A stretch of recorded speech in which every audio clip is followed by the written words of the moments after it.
Hello, everybody, and welcome to the Penalty Loop Podcast, a podcast about biathlon by Jordan Gottschalk from Penalty Loop and a regular guest, RJ Weiss from Biathlon Analytics. Welcome back to another Matthias Ahrens interview. This is going to be part two, continuing along with everything you just heard in part one. I hope that you guys are enjoying it, because if not, well, there's a lot more left. No, but Matthias is amazing. He's so generous and willing to chat. I know I made this joke in the first intro, but we could ask about anything and he would just be more than happy to grab a beer. I don't know if you noticed this, but while we were recording with him, he must have not had any lights on, and you could watch the sun go down. And it was getting darker and darker and darker, and it was just like his face, like partially illuminated by the screen of the computer. By the screen, there. Yeah, that was super cool. Yeah, and it was just nice you could just see how time was passing, and he showed it was no urgency. Like he just was not at all. Happy to sit there and keep on chatting. In hindsight, I wish I would have taken some screenshots, but I know. Yeah, to use that for the art. Yeah. The man, the shadow man. Anyway. I was just say, having listened to him, and obviously you guys will hear the second part now. I'm just really excited to see, because this I think is going to be his third season with those young athletes, and just seeing, because we're going to start seeing his work paying off, right? I mean, there's some of the those World Championships. That's what I was in Arbor. Yeah, is that he's worked with so many of them, and if you go and look, like if you scroll through and I meant to bring this up with him, but I didn't.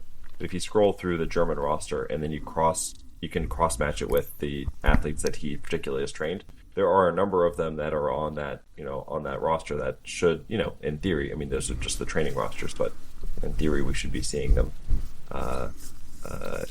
this winter leading up to the Junior World. So I'm very excited to see it.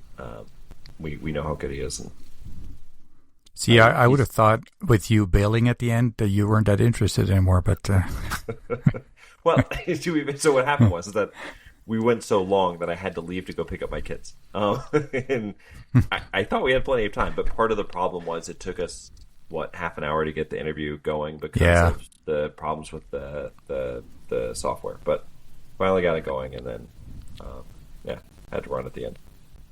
It was really fun listening to that last part, because I had no idea what was coming. Right? Well, it was a lot longer than I anticipated, because I really thought when you texted me, sorry, my phone died, or I had to leave, I thought it would just end it up. But with Matthias, there's always, one little topic or question and we can chat forever. So, yeah, absolutely.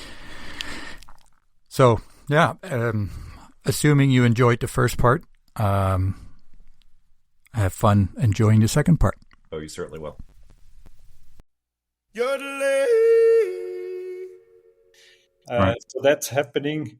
Then the other aspect, what I wanted to say, the venues, of course, have to look into ways of how make it still possible. And the only ways is mainly now you need snow storage. It's also something. If you want international competitions, you have to have it. Right. And so Arbor, for example, has snow storage, has a snow-making system, has also good ways of how to spread at what time the snow, and it's also being looked at what is how should I say, the ratio between cost and the quality or efficiency in the way of snowmaking and spreading and all those things. So more and more it's being looked that way. And I mean, it's an international push too by the IBU. Good initiatives, also international initiatives with getting together and really looking at what are the best way to store the snow, how to spread it, how to make snow, and all those things. And I think there's a good networking happening. Okay. And what I'm also curious about, is there already like almost like a long-term vision based on the fact that we may just not have enough snow at some point or cold enough temperatures. Like if let's say Ruhpolding needed to put new asphalt on their roller skiing tracks, would they consider making it wider with the idea that maybe someday we'll have races? I mean, in general, of course, that's already happening in those big places like Oberhofen and Ruhpolding and even yet Arbor. The courses and the stadiums are well designed. For sure, as I said earlier, internationally and also within Germany, it's being looked at creating maybe also a higher content of summer events. Mm-hmm. So maybe that's the shift where, for example, you could almost say that by early March, there's not many sites left in Germany where you could still be on snow. Mm-hmm. So, for example, this year there was a discussion, maybe we have one more event in the summer and one less in the winter. We still opted no. Let's enjoy the winter while we can, kind of thing. Yeah. Exactly. Yeah, really. But for sure, it's a threat, and this is where when I look at, for example, Kenmore last year with the World Cup there and seeing the great conditions and even now, was it last week or the week before, athletes being on snow in Zorn Lake, for example, for the first snow camp. Quite often in Kenmore, we did our first training on snow, working on technique in the first week of May. So this is not here. No, that's you have to go to Scandinavia to make this work. Right. Or I guess the glaciers in. Exactly. Yeah. No, I mean, there's always the one thing, and it kind of brings me to another topic. But there's always the one thing that I like about the summer events on roller skis is that you put everybody on the same roller skis. So you have a more equal field, and I definitely feel since the Fleur, I mean, I think there's always been a bit of an uneven field in the first place, but the Fleur ban, although many good reasons to do that, I think it, if anything, increased the gap a little bit between, the top nations and smaller nations. Right. What's your view on the I guess the changes since the Fleur ban? And I'm also curious if there's any collaboration between like you said, all the winter sports in Germany are all under one umbrella. Mm-hmm. Is there a lot of collaboration between the WAX teams in the Alpine and the cross country and biathlon when it comes to developing WAX and sharing information, what worked and what didn't work in certain temperatures? And for sure, there is some between the different disciplines. Of course, cross country makes the most sense to begin with, and there's a research center where many different things are being looked at. The WAX is one thing, but I would say that's the least because of now the non-fluoro. Of course, there was quite a bit of research on finding WAX again, which compensates for it, but more so there is much more research now on the ski side, and especially on the base, and also on the grinding process or on the hand structures. That seems to be where a lot more is happening in the way of trying to find solutions and then also exchanging that knowledge among the different disciplines. For sure, that's happening. Coming back again on the youth level, in the German Cup, there is now unified WAX, but it's a little bit differently organized than on, let's say, IBU events, because it's you test your skis, you give the ski the day before to the WAX team, and the WAX team is usually 2 technicians from the federation. They have sort of the overall watch and supervision. Also sure that the procedure is always done the same way. And then there's from every state. So when I say state, the different provinces in Germany, from every state, there is one wax technician or coach helping. And so there's 8 to 10 people working, cleaning the skis, then waxing the skis, scraping, brushing the skis. And then the skis are being locked away. And then the next morning when there is a start, they just get the skis right before the start. Okay. So there's that equality, more equality. I guess it's never going to be perfect, but and so are you seeing that the wax is having less of an impact on the ski performance, and there's more focus on the grinding, etc.? Oh, for sure, yes. In the selection of the ski and of the grinding beforehand, different skis for different conditions with different grinds. And then on top of that, hand structures being applied based on the conditions at the time.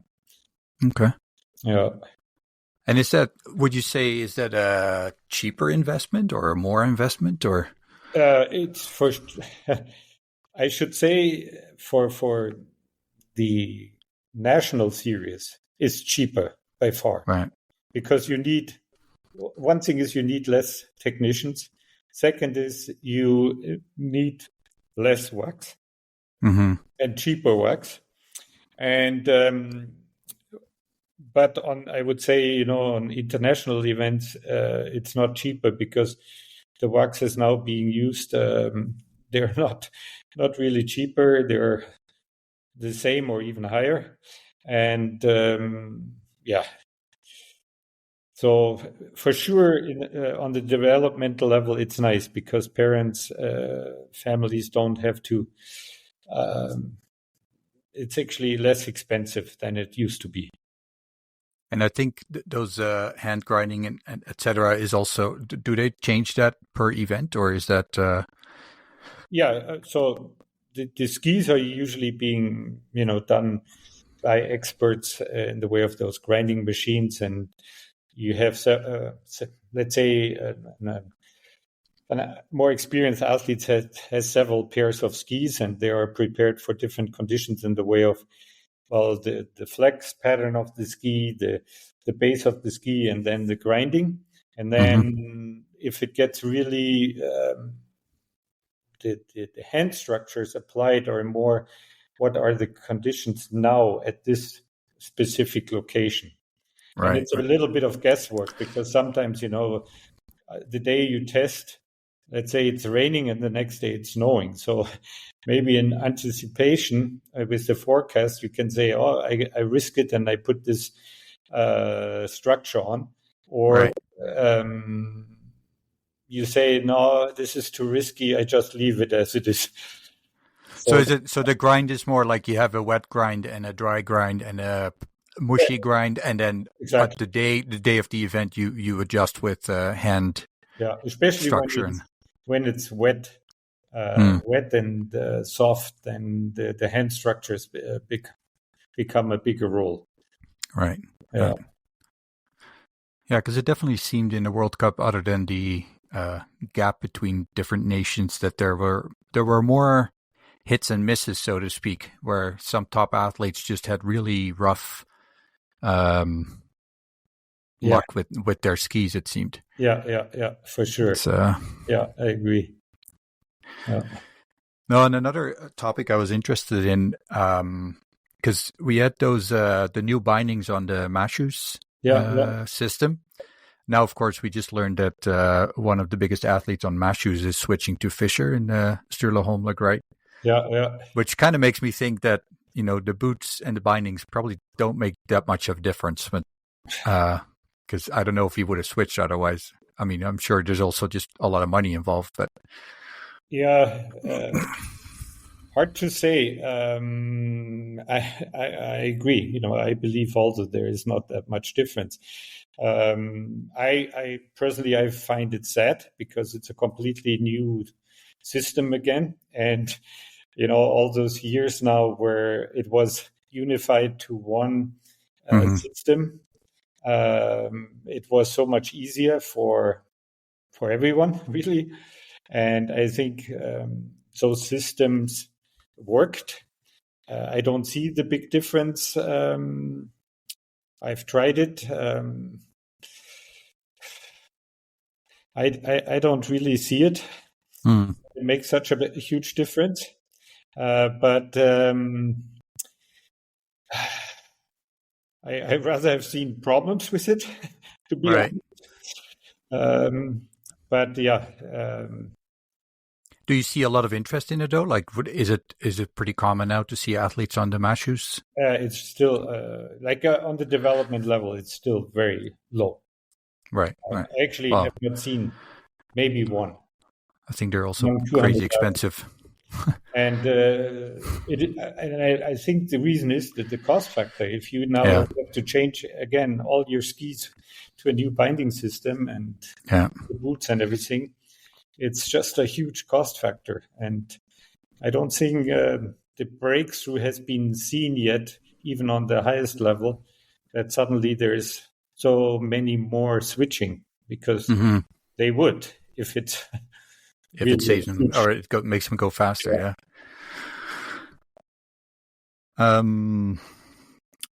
Jordan, I feel like I've basically cut you off. I have gotten to listen in to a great conversation, so I've just really enjoyed that. A completely unrelated question, but this goes back a bit to talking about recruitment and kind of the difficulty with that.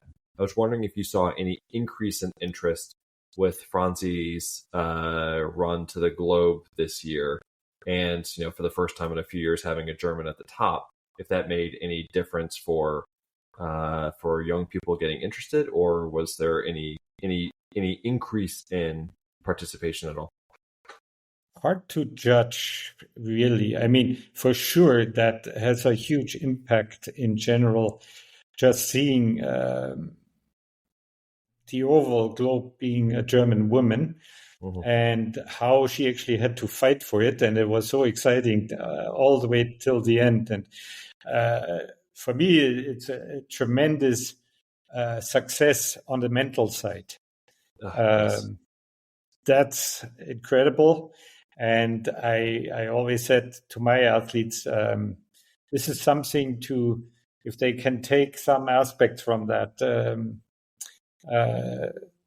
it's a good learning aspect. But whether it's recruited now new athletes, I don't know. I think it's more of an amazing role model, Franziska Preuss, for the existing athletes, and to keep pushing and to go to see, because for Franzi it was not always a straight way. Many years with sickness or injuries and throwback this way, and being now finally at this highest level, it's incredible, and how she has pushed from year to year, and she never gave up. And this season too, she never gave up. It was really neat to see. And have you worked with her at all, or do you know her personally? Yeah, because she's one of the few who still who was already on the World Cup and on the highest level when I was coaching the Canadian team.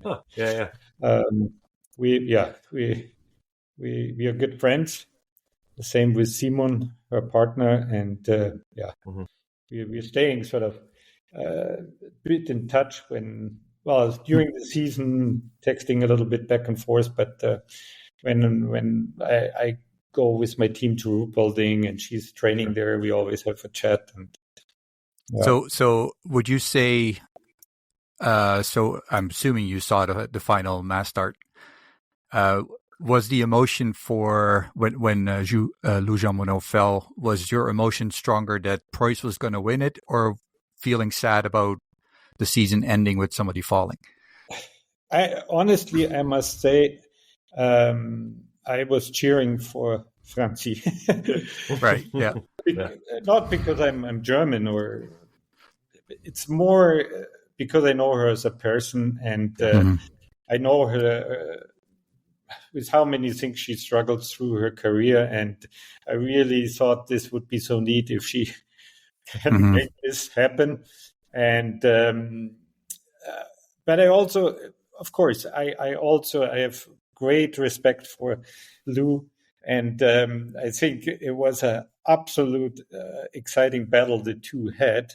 Yeah. But I must also say, because it was not a crash, it's part of the game. It's part of the competition.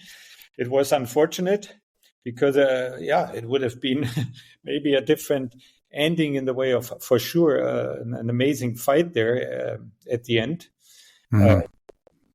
Hard to say who would have come out of it at the end. Yeah. Really, I must say. But because there was still, the climb up behind the beach and then the straightaway into the finish. But I think a little mistake causing this crash, and what I really liked is also how those two were supporting each other and very fair. And it goes with the sport too, right? Like exactly, that's what we see so much in biathlon, really. Yeah. Well, and I was happy to see that it wasn't like Preutz stepped accidentally on Lou's ski. It was pretty much Lou taking a little too much risk, or So, just talking about it right now, you're starting to make me anxious. I'm starting to be getting that same feeling we had when we were watching it again. The butterflies in the stomach. Yeah. So. Yeah, exactly. It was so exciting. We were right on the course there, Matthias. We were in that location?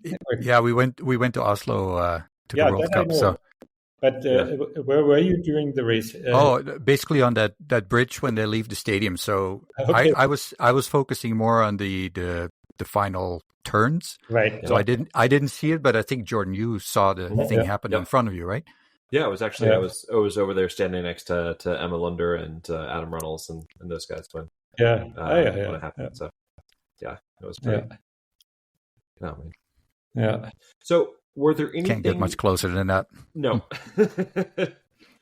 Were there any moments during the season, and I don't know, this season or past seasons, where you see something that happens in a World Cup race and you go and you talk to your athletes like, hey, did you see how this person did X, Y, or Z, and then you try to work on it? Or is it just... Actually, quite often, I would say. Just today we talked about it again, and it's something actually out of some work I did with Professor Dr. Vickers at the University of Calgary, who is sort of a neuromotoric expert. And we had some research on a so-called quiet eye, which is the gaze to the target, and which the quiet eye is being applied in many sports, like it could be a hockey goal, it could be the basketball or golf ball, or just simply our running or walking. Mm-hmm. When you have a gaze to a log or a rock, which in 5 meters distance, when you come to it, you actually lift your leg to the right height and jump over it or whatever. So this phenomena of what our human brain and then the muscles can do or connect, this is something, as I said, we did some research and some work with her, and then I applied it with the Canadian team at the time, and now I'm also doing this with my new team here. And just today we talked about it. We were doing some practical exercises this way, and I said, I asked them whether they watched, for example, Johannes Tinje, which is really quite often because he's so much on camera. Where you see it, before he brings in the rifle, he actually gazes down to the target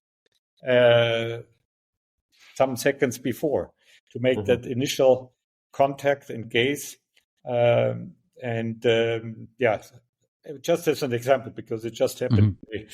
And there's other aspects of maybe technical, tactical things. why did this athlete make this move, or what? Yeah, this is so nice because you can watch all those World Cup races, and then sometimes I pick certain aspects out and say, go on the Biathlon World site, go to this timing and watch the athletes, what they're doing. And I either have questions or I make comments and we discuss it. Yeah. I'm curious about what your emotions were when you saw Uldal shoot in what was it, 12.6 seconds? It was it was actually what you wrote later, that it wasn't the fastest time. Yeah. And one thing is, this first time when they brought it really up, he had a miss. So it doesn't count for me. It only counts for me if there's 5 hits. Yeah. Really. Although I must say that I actually tried to shoot as fast as possible without even caring too much. I think I had 1 hit on a standing target, of course, but I couldn't even do it in 12.6. Now, of course, I'm not a professional athlete, but yeah, but you also have to see, of course, why could he do it? There's one thing: he made a change to his rifle, and the change is that the magazines are on the other side. Right. The way he grabs it, I cannot demonstrate it now, but he grabs it on top, he swings it around, and then he grabs and then he has the right hand and he grabs the magazine on the left and then feeds it. So this is what makes it really fast in the setup. And this is where he makes his time. Because the time between the shots, you probably have stats on that. Most elite athletes, like the World Cup athletes, there's not that much difference. It's the time to the first shot. It's maybe the follow through a little bit, and especially the time after the last shot, getting away again. And so, it's neat to be, and the athletes, it's neat to follow those sort of things and to see maybe the development, how Lucas Hofer throws on the rifle, how Ulda drops the rifle, and all those things. But at the end, sometimes I really warn my athletes to, what does it mean? You have to shoot 90+% before you even consider something like this. Right. Because, right now it's 94% what podium athletes shoot. And in both women and men. And youth athletes are still, especially German youth and junior athletes, are still a long way from that. Yeah. Well, and I think it's good to have in your back pocket knowing that you can shoot that fast, so that if you're in a mass start and you're behind, that you can go all or nothing. Yeah. And then if it works, then you might be in it, right? But there's of course, the tactics, like in a relay, you might also take more risk because you have 3 spares. Right.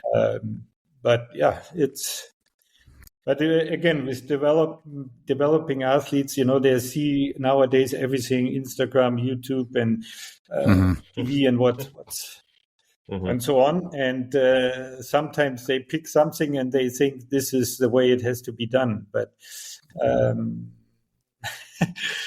I rather caution the basics, the foundation has to be there, and then maybe you can. Well, you have produced these stats about the top nations versus, for example, Canada, for a few years in the way of shooting times.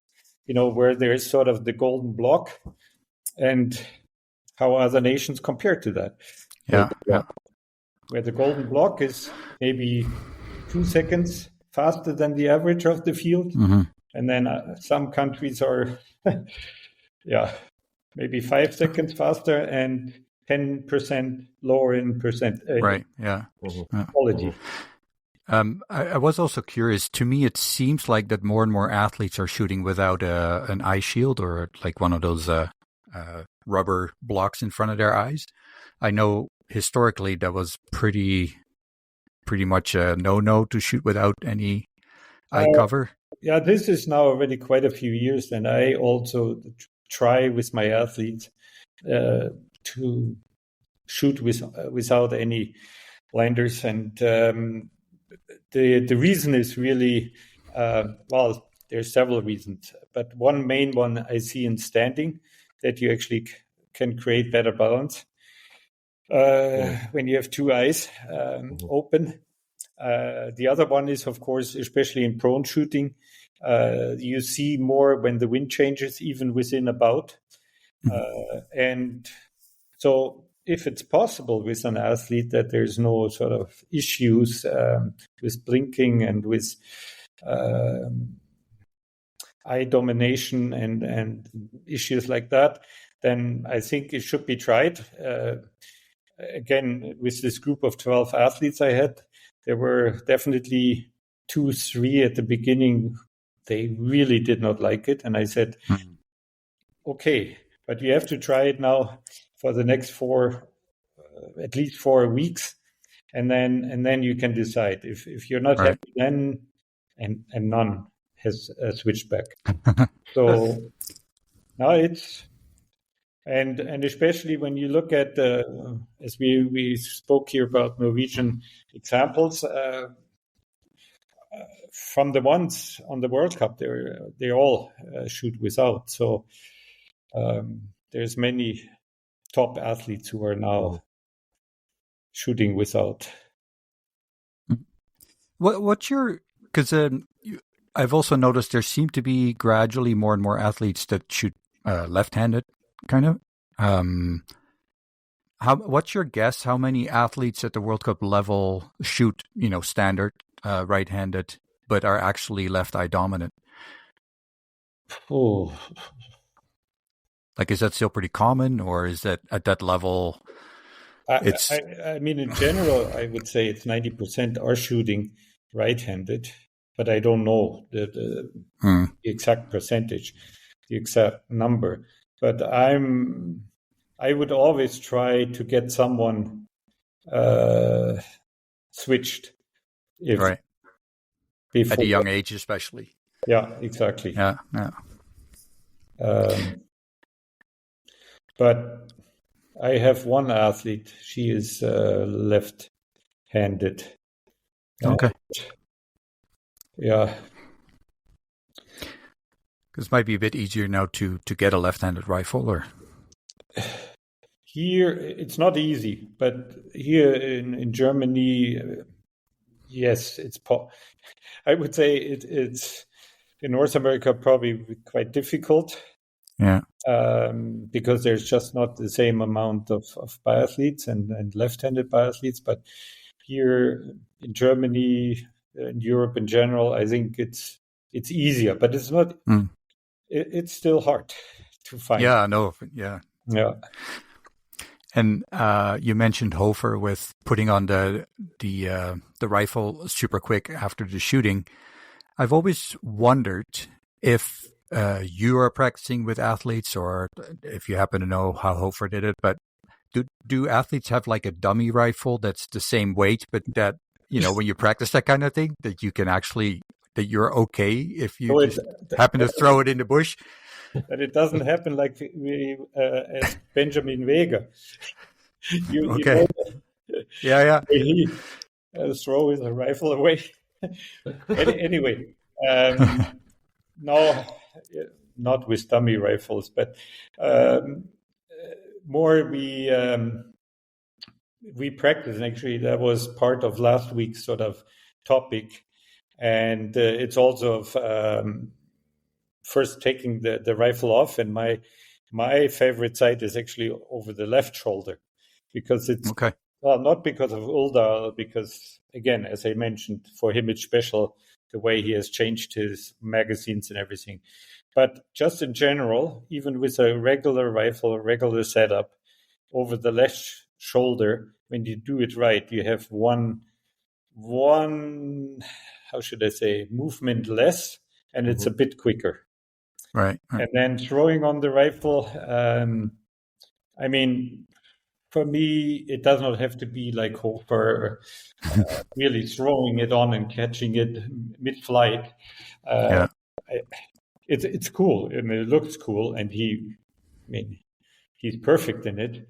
Yeah. But if the athletes are just efficient, that in the different steps how to get it on their back, Right. and of course there are different ways too, but it all has to be practiced. So when you say over your left shoulder, then you kind of swing it outside of your left arm?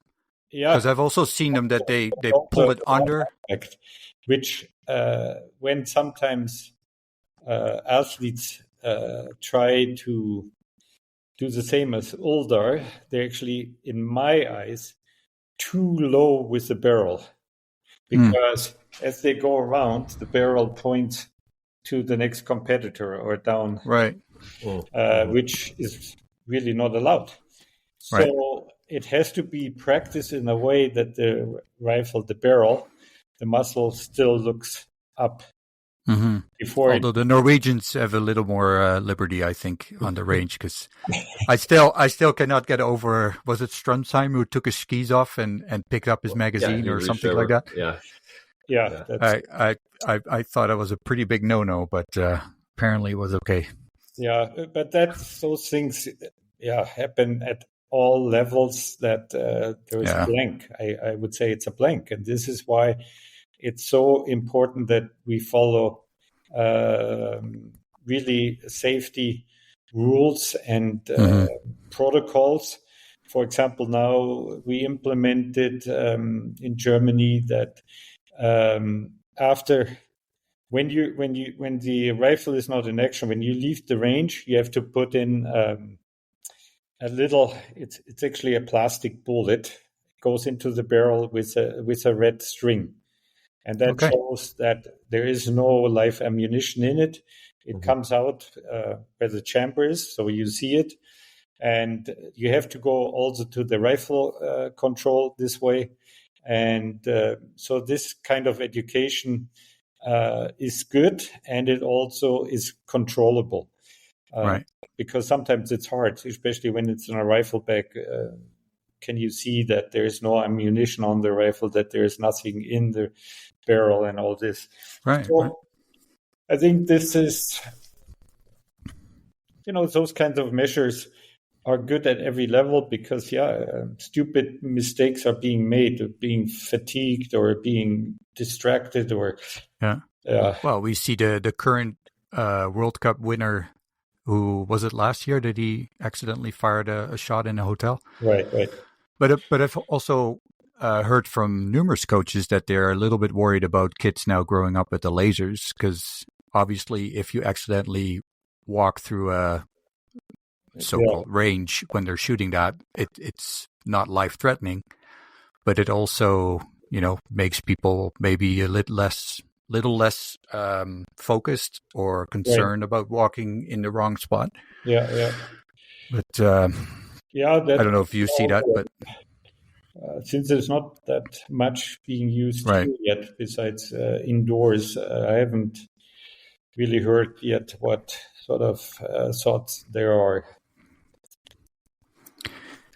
I'm looking at the time; it's gone way faster, and this is the third time we talk to you, and as usual, every time you give an answer, I write down two more questions. But Jordan, did you have anything you wanted to? I'm writing on napkins now. That's how many questions I've come up with.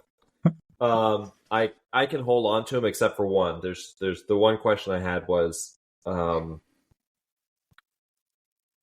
right now. RJ and I have talked about this a ton of times. It seems like every time you turn around, there's another talented young German woman, that we're hearing about. And, so many of them right now are, with like 22 years old or younger, from, World Cup on down. And I know you're working with athletes that are just a little bit younger than that. Do you find that having those athletes out there is more like encouraging, like a good challenge, or for some of your athletes is it almost is it hard to deal with because now there's so much competition and they struggle with that. So is it one of those things where competition creates more good athletes, or does it almost serve as like a block, a barrier? No, I would say it creates more interest and more competition and excitement, because those younger athletes, they're thriving towards those older, very successful athletes. Yeah. And so I think that's the first thing. And in general, like being female and women, that it might actually, especially on the women's side, attract new athletes that way, younger ones, into the sport as well. But I think it makes it maybe at times hard for those few spots, what we said earlier, within customs, army, or so on, or to go beyond the age of the school age. But it definitely pushes the whole competition and the whole system up. That I would say. And it is, it's amazing that over the, I don't know how many years now, but the last 15 years, especially on the women's side, there always have been amazing talents coming out of this pool of very successful female athletes. And I think it does. It's positive. Yeah. Well, my expectation in the next couple of years is that there's at least a couple coming from the Arbor area. Yeah, I mean, it's I never count someone out. It's but they need time, and giving them time is the key. And that is, as I said earlier, maybe the German problem, that there might be still more talents out there which we never see because they have stopped too early, or they decide to stop too early. And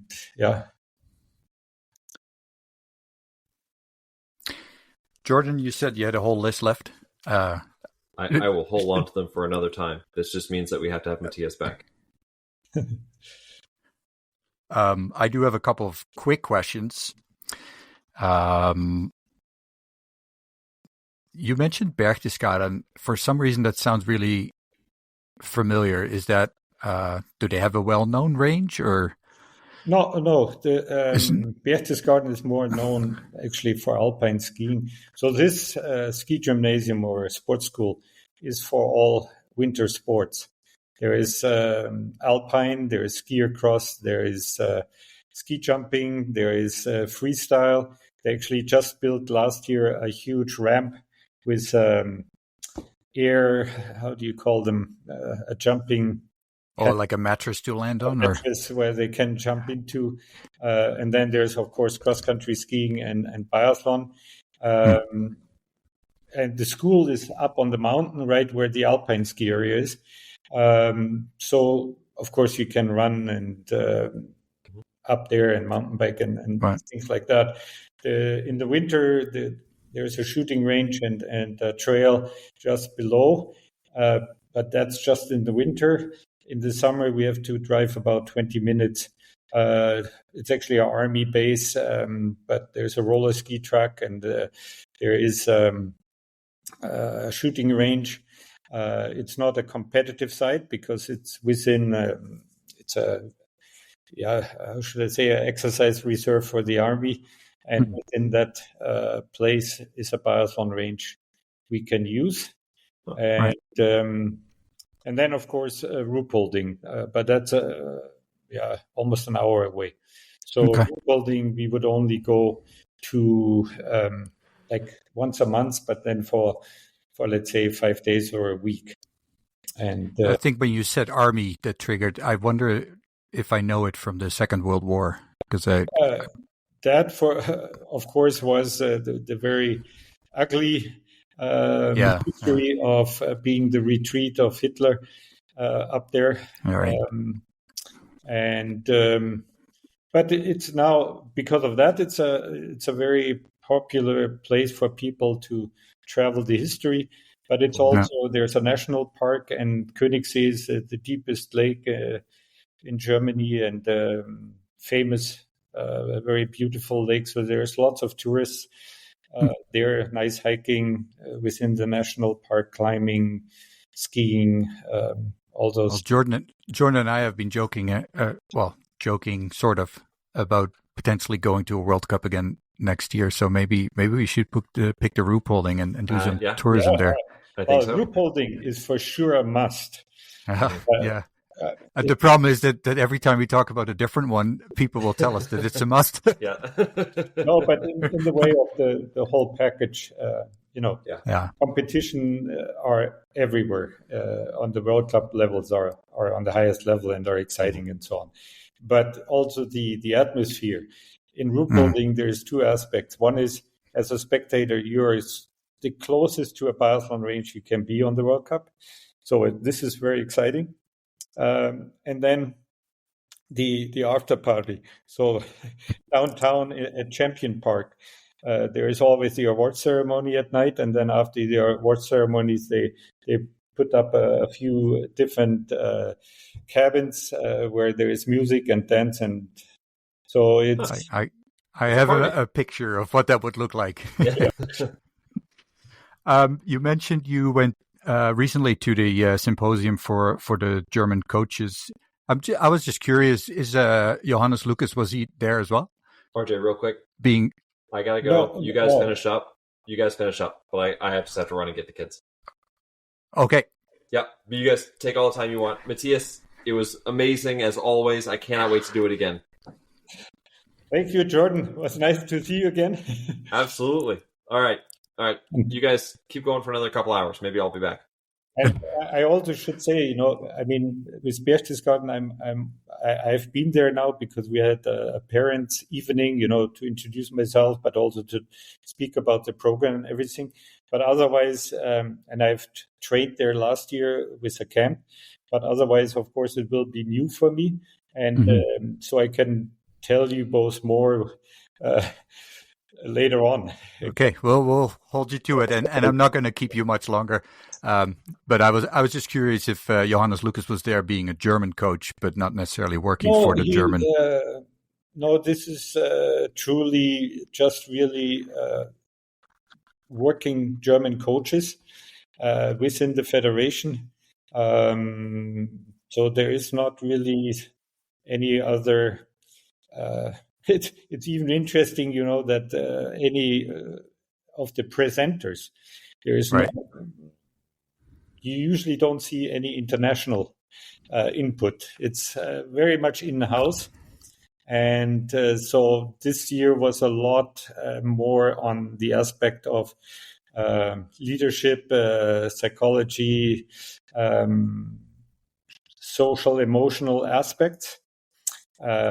Because this would be a huge other topic, because now I also have a nice comparison, let's say, between North American or Canadian athletes and let's say German athletes, because there's also big. I wouldn't say one is better than the other, but it's huge differences. Different, yeah. Also differences how then to work with those athletes. And, anyway, so because of that, the Germany is now also I should say more because of there is cultural change in the society in Germany. So and also with as we talked earlier with smartphone and the whole communication aspect, there's also now more initiative how to work with younger athletes who came up with a smartphone and not with a regular phone or a fax machine or different ability to focus, I guess, and so less physical exercise and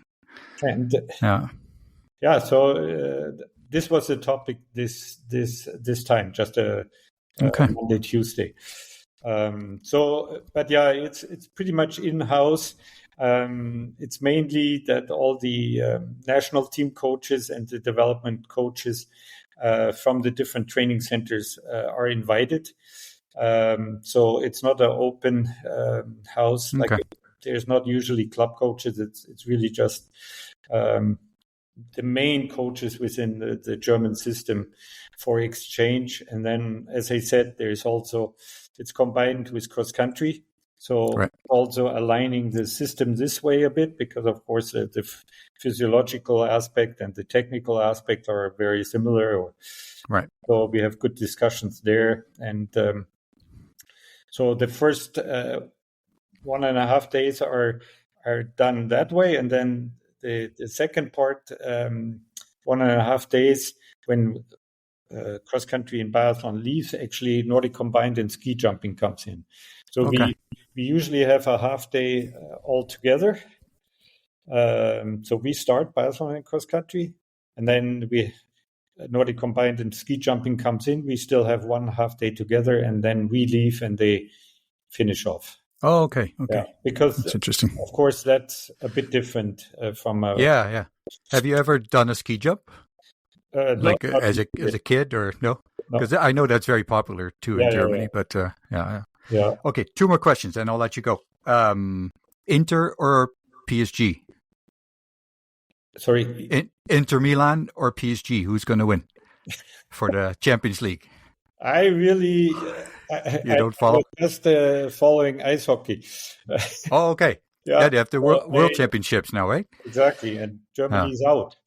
Since unfortunately. They used to be pretty strong, but exactly. Seems so that's a bit of a blow, but so I'm not really up to date with that aspect. Final question: how many medals are the Germans going to get in the Olympics the next season? You mean probably just in biathlon, you mean? Yeah, sorry. Yeah, in biathlon. Yeah. I mean, the potential is there, but everything has to come together. It's not a given. Right. Especially individual medals will be tough, for sure. I mean, of course, we have the one woman who has already proved this year being on the highest level. Again, Vogt was doing really well too until she had to leave the circuit. There is the potential there, but there is a lot of competition.